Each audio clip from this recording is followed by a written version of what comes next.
Yeah. When I first picked up the pen, I didn't know what to write. Now, every time I spit, my words are coming to life. It's like I'm switching modes, Dante, Devil Trigger, Virgil X, back to turn into a mic. What's up, guys? Surgeon Storm here, back with another video. Just a couple hours ago, they released a gameplay trailer for The Thing and Human Torch. So, I've already seen The Thing's trailer a bit. So we're still gonna review both, but you know, I haven't watched the Human Torches all the way, but we can go ahead and watch The Thing. Benjamin J. Grimm, reporting for duty.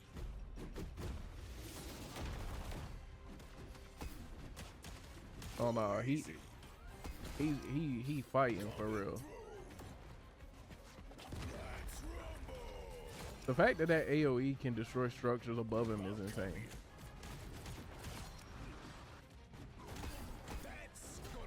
Okay, so I didn't really analyze it when I first watched it. I was just kind of hyped. So his left shift is gonna be he can run through an AoE. It looks like his right click is like a projectile of sorts. And then his ult being a stun knockup is insane. So incredibly strong looking character. And he drops the 21st. Yeah, so right here, just being able to like charge his right click looks like a charge attack that's gonna go further or maybe do more damage the more you charge it. So that's incredibly strong just off the rip. And then his shift being like a wide AoE, that a charge AoE, that's gonna be a lot of fun. And what that honestly reminds me of, I don't know if you guys heard of this game Battlerite back in the day. Reminds me of Rook's charge from Battlerite. It was a champion that was kind of like The Thing, where he just ran in, and he could like cancel it any time. But that looks like that. That looks super strong, and it looks like it gives him bonus shield. Oh, cause it looked like he got bonus shield when he, yeah. So he gets a lot of shield actually. Cause if you look at his health, he gets like, he jumps from 700 to like a clean 900. So it looks like all his abilities give him shield, with his left shift giving him the most. And that's insanely strong. And his E looks like he can jump to allies and give them protection.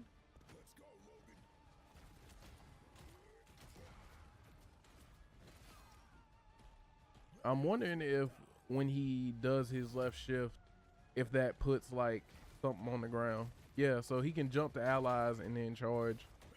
That's gonna be super strong.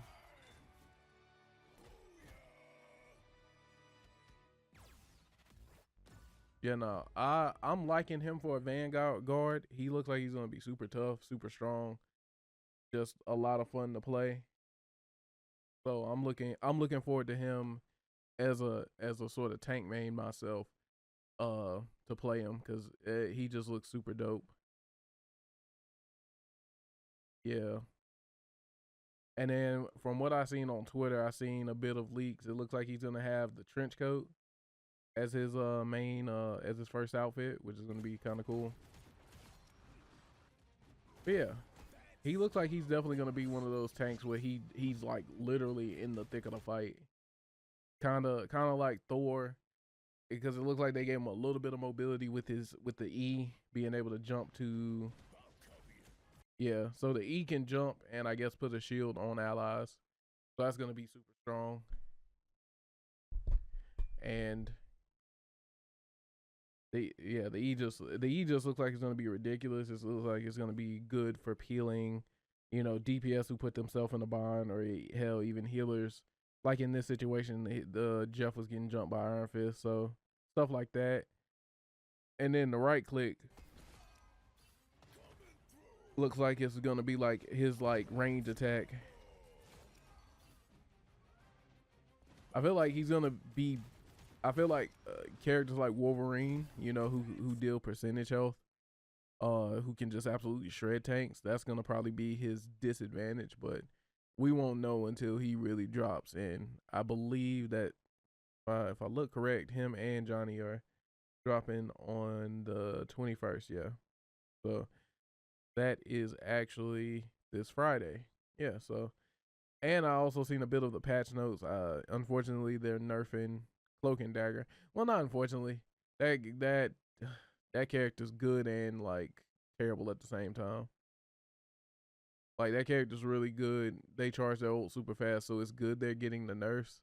I just hate the change where the patch notes I seen for the recent patch is Cloak and Dagger can no longer stack the ult on top of it itself to get the bonus healing, which kind of sucks. But they increase the movement on it and decrease how long it lasts. So instead of 10 seconds, it's only 8 seconds now, which kind of sucks. But I mean, there's still gonna be a strong healer regardless. They can still get their ult super fast. So it's like I think they'll be okay. But the nerfs will most definitely need it. Okay, yeah, he can just he looks super strong. All right, let's look at Johnny now. I haven't seen Johnny at all, so this is gonna be completely new to me. Human Torch in the house, yo. Okay. You don't look so hot. Okay. Air movement looks decent. Wow. Okay, he just goes in. No applause? Oh, and that knocks back. Dodge this. I'm the brightest in the sky. Oh wow, he's gonna be super strong. Supernova.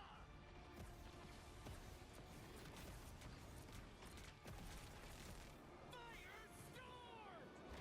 Oh my god, him and Storm are gonna go crazy together. What's his ult? Was his ult the little jump thing? Hold on. Boom goes the meteor. No, that was just his F. No applause? You know, so what's his ult? Is it the Firestorm? Dodge this. Alright, his E is the pillars that he just put up. Brightest in the sky.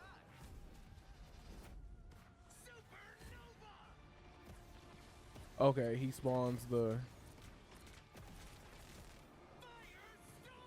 he spawns that, and if Storm flies into it, it makes her tornado fire. That's actually super strong. I have a problem with light characters, but mainly that's just because I play Squirrel Girl, so it's like hitting something that's in the air is next to impossible for me anyway. Goal 3, by the way. So flame me all you want in the comments. It's next to impossible. I always switch off whenever it's like an Iron Man or a Storm. Somebody that I got a target in the sky, I switch to somebody that I can aim better with, like a Namor. Aim, quote unquote. You know, Namor counters a lot of characters who have to stay in the air. So I feel like one of Johnny's counters is gonna be Namor, Hela, Punisher, anybody who can hit their shots. Scarlet Witch. I feel like Scarlet Witch is like this is like the only time she's useful, but that's another video in of itself. But yeah, Johnny looks really strong. He only has 6 shots in his for his shots, You don't look so hot. but it's like he's very strong. It looks like his movement's really good. Like that F dive bomb is gonna be insanely hard for backliners to counter. It looks like, yeah, it's gonna be really hard for. I can only imagine how healers are gonna feel trying to defend against that. Just him like getting you low and then just dive bombing you for a ton of damage. And then what was it? What's his right click do? You don't look so hot. Oh, his right click puts the fire on the ground, as you saw right there. Boom goes the meteor. And then the fact that that knocks back is also a game changer, because that's going to be a lot of displacement. So it's going to be make for interesting team fights in certain situations like that when your like back is up against the wall. That's going to make fighting at like the one throne room in Asgard in Yggdrasil. That one throne room where the castle is open on that one side. It's gonna make fighting there interesting. It's gonna make a lot of close quarters fights definitely interesting, because it's like you're not gonna want to group up against this character. Like grouping in general is bad, but like in a situation like this, where you can see that, like, you know, Hela, Loki, a bunch of people are standing on the point, and then he just deals a hell of a lot of damage. Like, he is gonna be a monster for characters that have to stay close to their teammates, or if a team makes a mistake of standing close together, he is gonna make you regret it. All right, so he throws his right. Okay, so he throws his right clicks and then uses his E to ignite them.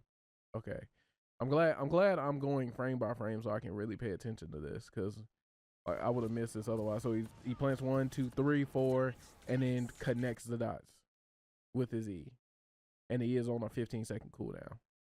And then I guess his left shift is his movement in the air, and then his F is the dive bomb. His right click is, it looks like a I think his right click is the, let's start the clip from the beginning.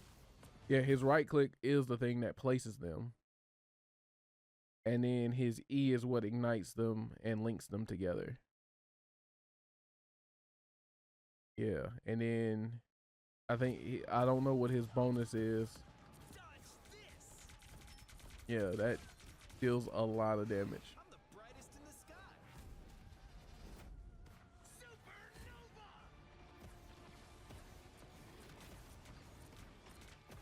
That's a lot of damage. And then if Storm happens to pass across it, she gets like a huge damage buff. Yeah, no, him and Storm are gonna be a problem together. Like I said, I'm interested in seeing what the counterplay is. I'm definitely gonna probably go full send when they finally drop on Friday, and give them a try just to see how I like them. I don't think I like Johnny too much, to be honest. I don't know. I just don't like being in the air and being that vulnerable, which is why I have trouble playing Storm. But Storm is meant to be played closer to your teammates. So again, goal 3 here. So take that as you have. This is just my opinion alone. So, I mean, if you Grandmasters want to correct me if I'm wrong, I'm more than happy. In the comments, just be like, hey, yo, that's not correct, or let me know, because I'm trying to get better, just like everybody else who's probably at my level, just trying to improve. But I'm excited for him and the Thing to come out. I've been excited for the Thing. Thing's definitely one of my favorite Fantastic Four members.